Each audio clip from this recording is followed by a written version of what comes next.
First-person shooters are one of, if not the biggest, most popular genres in the entire gaming landscape, and it's not in small part thanks to its rich legacy of legendary titles. Doom is one such title. With its intricate level design, horrifically monstrous enemies, and gameplay-shifting arsenal, it's no wonder at all how Doom has managed to enter the pantheon of most iconic video games in history. The game's premise was without a question one of its biggest draws. You are placed in the boots of a space marine who has been left reassigned to be part of a Mars unit after assaulting a tyrannical superior. When all hell breaks loose, quite literally, on one of the planet's moons, Phobos, ending the lives of your comrades, your only option is to fight through hordes upon hordes of demonic entities in order to escape.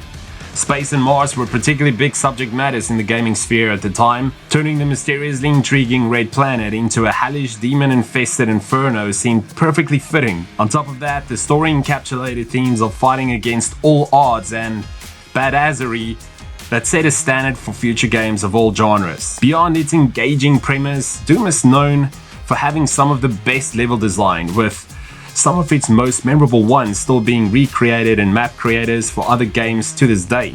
The knee-deep in the Dead chapter in particular has been redone in games such as Minecraft, Duke Nukem, which is another 90s classic, and Counter-Strike. Other first-person shooter titles at the time were primarily linear corridors with little to no deviation. Doom introduced complexity and secret hunting that would later become staples in other games, including the aforementioned Duke Nukem. But maze-like corridors and opening hidden doors was not all that made Doom's levels so intriguing. There were also hellspawn that lurked behind every corner, from simple ghoul-like demons to cybernetically fused abominations. Doom took enemy design to a whole new level. It's hard to forget your first encounter with a Mancubus, a cacodemon, or even more so the first time you made it far enough to fight the spider mastermind.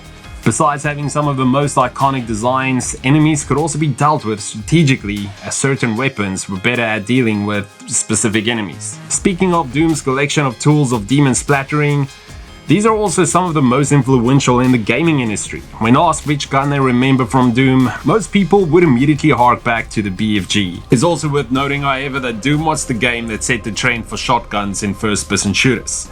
From the high damage to its impactful to the reloading animation. The shotgun in Doom became most people's standard weapon for dealing with a wide array of enemies. This in turn set the trend for other games in the genre to make shotguns that are not just impressive in turning enemies into red bolt, but also making them look and feel cool to use. But yeah, all in all, the release of Doom in 1993 is one of the most influential games with a legacy that can be felt even today, beyond its most recent incarnations of the series. So which is your favorite part about Doom? Have you ever played the original game? Let us know in the comments below.